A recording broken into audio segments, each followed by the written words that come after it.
오늘도 문득 그 사람 생각이 나서 가슴 한쪽이 무겁고 답답한 마음이 들었나요? 아무 이유도 없이 밥을 먹다가 창밖을 보다가 문득 밀려오는 마음. 그리고 그 말이 또 떠올랐나요? 분명히 잘못한 것이 없는데 나의 잘못이라며 쏘아붙이던 그 말들. 그 말에 오늘도 내가 더 노력했어야 했나 하며 뒤돌아보게 되고 내가 부족한 사람인가 싶은 마음이 들어 스스로를 자책하진 않으셨나요? 그런데 동시에 이런 생각도 드셨을 겁니다. 내가 굳이 그렇게까지 하면서 이 사람을 이해해줘야 하는 걸까? 정말 내가 이상한 걸까? 그 사람에게 받은 나의 상처는 어디서 위로받을 수 있는 걸까? 어떤 상처는 눈에 보이지 않습니다.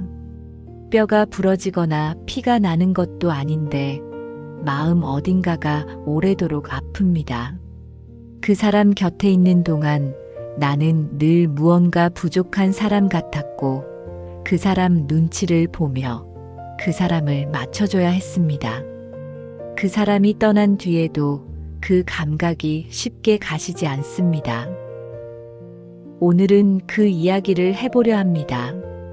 왜 그 사람 곁에서 그렇게 힘들었는지, 왜 아직도 그 마음이 완전히 놓이지 않는지, 그 사람 말대로 정말 당신이 무언가를 잘못한 것일까요? 한 분의 이야기를 들려드리겠습니다. 올해 73, 김씨 할머니에게는 40년을 넘게 알고 지낸 친구가 있습니다. 아이들이 어릴 때 동네에서 만나 같이 자식을 키우고 같이 늙어온 사이였습니다. 그 친구는 늘 이야기의 중심에 있었습니다. 모임이 있을 때마다 자신의 자랑으로 시간을 채웠고 다른 사람의 이야기가 길어지면 슬쩍 말을 끊고 화제를 자신에게로 돌렸습니다. 김씨 할머니의 경사에는 곧잘 시큰둥했지만 자신의 경사에는 모두가 함께 기뻐해 주기를 바랐고 자신의 감정이 조금이라도 상하는 날이면 바로 전화가 와서 나의 잘못을 두둔하곤 했습니다. 그래도 괜찮았습니다. 오랜 친구니까, 원래 저런 사람이니까 김씨 할머니는 늘 그렇게 넘겼습니다. 그러다 어느 날이었습니다. 남편을 먼저 보내고 한참을 힘들어하던 시기, 그 친구에게 마음을 털어놓았더니 친구는 이렇게 말했습니다. 너만 힘든 줄 아냐며 자기는 더한 일도 겪었다고. 그 말 한마디가 오래도록 귓속에서 떠나지 않았습니다. 나의 힘듦을 자신의 이야기로 덮어 내 감정은 마치 별것도 아닌 것처럼 되어버렸습니다. 나는 그동안 이 친구에게 무엇이었던 걸까? 40년 동안 나는 이 사람에게 그저 들어주는 사람이었던 걸까? 가슴 속에서 무언가 허물어지는 소리가 들렸습니다. 오랜 우정이라고 믿었던 관계가 조금씩 다르게 보이기 시작했습니다. 이런 경험 한 번이라도 해보신 분들은 알 겁니다. 내가 틀린 건지 상대가 틀린 건지조차 헷갈리는 그 막막함을. 억울한데 억울하다고 말하기도 어렵고 슬픈데 왜 슬픈지 설명하기도 쉽지 않은 그 기분을. 묘한 경계 안에서 나만 계속 이상해지는 것 같은 느낌을. 그 혼란이 당연한 것이라면 믿어지시겠습니까? 심리학에는 자기의 성향 혹은 나르시즘이라는 표현이 있습니다. 사람이라면 누구나 자신을 사랑하고 싶은 마음이 있고 인정받고자 하는 욕구가 있습니다. 그건 아주 자연스러운 일이죠. 그런데 어떤 사람들은 자신이 특별하고 항상 인정받아야 하며 다른 사람보다 우선시되어야 한다는 욕구가 매우 강하게 작동하는 경향을 보이기도 합니다. 이런 성향이 일상 속에서 반복적으로 나타날 때 가까운 사람은 이유도 모른 채 지쳐가게 됩니다. 그들이 처음부터 상처를 주려고 했던 건 아닐 수 있습니다. 심리학자들의 연구에 따르면 자기의 성향이 강한 사람들은 종종 어린 시절의 불안이나 결핍으로부터 스스로를 보호하기 위해 그런 방어막을 세우는 경우가 많다고 합니다. 그들의 내면에는 두려움이 있습니다. 그래서 그 두려움을 숨기기 위해 타인을 통제하거나 자신이 늘 옳다고 증명하려 하거나 다른 사람의 감정을 가볍게 여기는 방식으로 행동하게 됩니다. 그 과정에서 피해를 입는 사람이 있습니다. 대부분 가장 가까운 사람, 가장 따뜻하게 대해준 사람, 가장 오래 참아준 사람입니다. 가스라이팅이라는 말을 들어보셨습니까? 원래 영화에서 나온 표현인데 내가 나를 조금씩 의심하게 만드는 행동을 이르는 말입니다. 당신이 너무 예민한 거라고, 그런 일은 없었다고, 당신이 기억을 잘못한 거라고. 이런 말을 반복적으로 듣다 보면 사람은 자신의 감각을 믿지 못하게 됩니다. 내가 이상한 걸까? 내가 지나친 걸까? 내가 더 노력해야 하는 걸까? 이 물음이 계속 머릿속을 맴돌았다면 그건 당신이 나약해서가 아닙니다. 오랫동안 당신도 모르는 사이 누군가의 말에 의한 가스라이팅 때문일 수도 있습니다.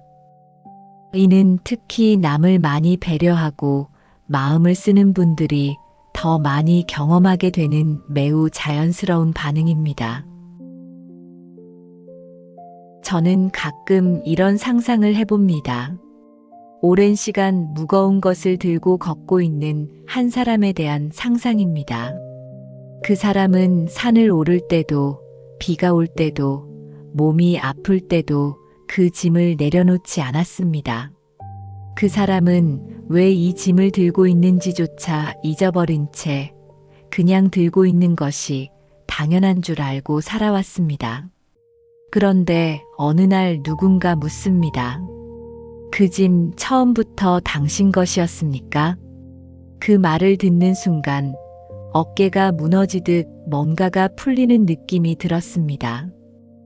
들지 않아도 되는 짐을 그동안 난 꾸역꾸역 들고 다녔구나. 새삼 깨달으며 허무함과 해방감이 동시에 밀려왔습니다. 당신은 어떠신가요? 그동안 당신도 더 맞춰주려 했고, 더 참으려 했고, 더 좋은 사람이 되려 애쓰며 살진 않으셨나요? 그 노력 자체가 잘못된 것이 아닙니다. 그것은 당신이 관계를 소중히 여겼다는 증거입니다. 그런데 이제 한 가지를 알아야 할 것 같습니다. 아무리 좋은 물이라도 물이 새는 그릇에는 채워지지 않습니다. 당신이 충분히 사랑하지 않아서가 아니었습니다. 당신이 더 노력하지 않아서가 아니었습니다. 관계에는 두 사람이 필요합니다. 그리고 그 관계 안에서 당신 혼자 두 사람 몫을 감당해온 것입니다.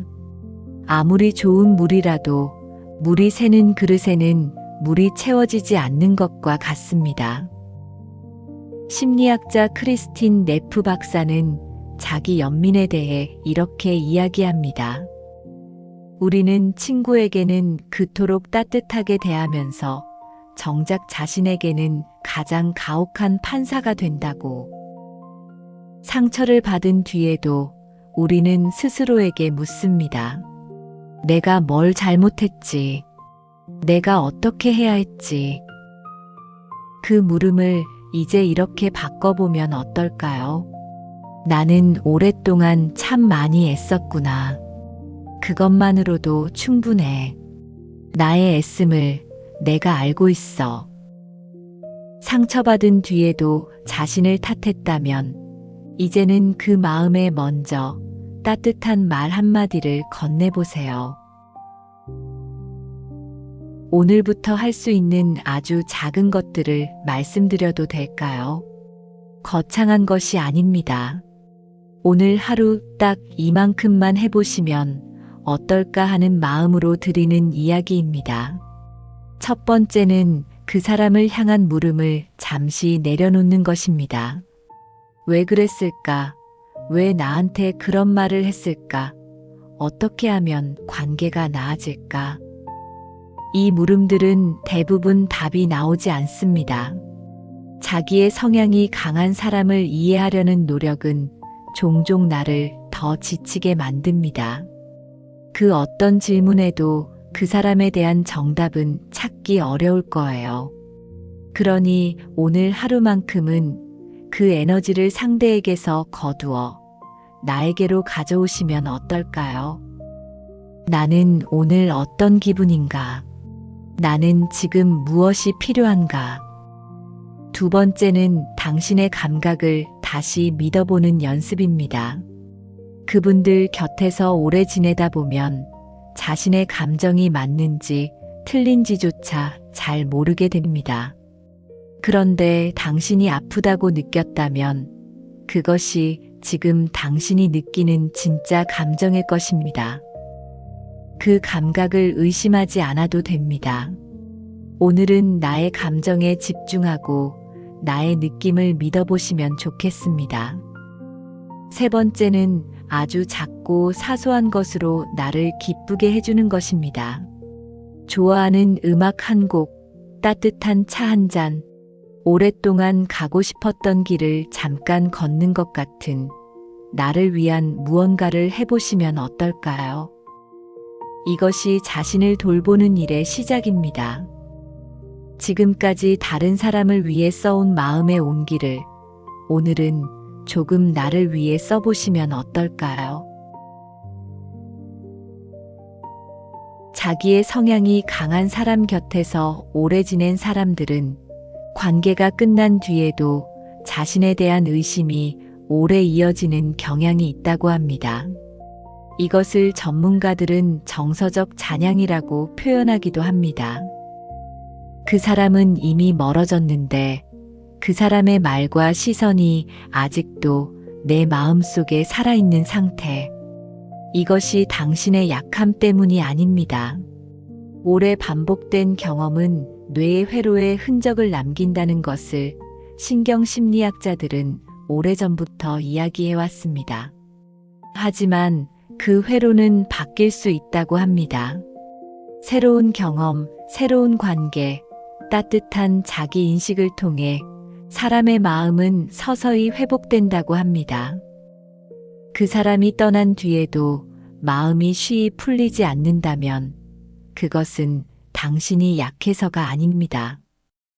오래 받아온 상처가 그만큼 깊었다는 뜻입니다. 사람이 나이 들수록 삶의 질을 결정하는 가장 큰 요소는 재산도, 건강도, 지식도 아니라고 해요. 그것은 자신의 감정을 받아들이는 능력, 그리고 자신에게 친절하게 대하는 능력이라고 합니다. 지금이 그것을 배울 때입니다. 노년에 가장 필요한 것은 더 많이 아는 것이 아니라 자신의 마음에 조금 더 친절해지는 것입니다. 오늘 이 이야기는 나에게 상처를 주고 힘들게 했던 그 사람에 대한 이야기가 아니었습니다. 당신의 마음에 대한 이야기였습니다. 오늘 당신은 당신의 마음에 집중하셨나요? 당신은 오랫동안 애쓰셨습니다. 상대를 이해하려 했고, 참으려 했고, 더 좋은 방법을 찾으려 했습니다. 그 모든 노력이 당신이 얼마나 성실하게 살아온 사람인지를 말해줍니다. 그런데 이제 한 가지만 부탁드리고 싶습니다. 그 따뜻함을 지금부터는 조금 더 당신 자신에게 써주세요. 오랫동안 다른 사람의 마음을 살피느라 정작 자신의 마음을 돌아볼 여유가 없으셨을 겁니다. 이제는 그래도 됩니다. 오늘 이 이야기를 들으신 뒤 잠시 자신에게 이런 질문을 한번 해보시면 어떨까요? 나는 지금까지 나 자신에게 얼마나 친절했는가? 평생 타인의 마음을 살폈다면 이제는 다른 사람의 기준으로 당신을 평가하지 말아주세요. 우리는 다 다른 사람일 뿐 맞고 틀린 것은 없습니다. 누군가 당신을 부정하는 사람이 있다면 그 사람을 이해시키기 위해, 그 사람을 만족시키기 위해 너무 애쓰지 않으셔도 됩니다. 왜냐하면 당신은 누구도 뭐라 할 수 없는 귀한 사람이고 다름을 아는 사람이기 때문입니다. 누군가를 정죄하는 사람이 주변에 있다면 이제는 놓아주셔도 괜찮습니다. 어차피 그 사람은 나의 힘으로 이해하고 바꿀 수 있는 사람이 아닐 거예요.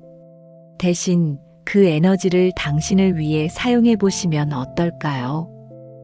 다름을 인정하고 이해하는 것, 그것이면 충분합니다. 당신의 마음을 쉬게 해주고 당신에게 더욱더 친절한 하루가 되시길 응원하겠습니다. 마음 읽는 소리가 내일도 따뜻한 위로를 배달해 드립니다.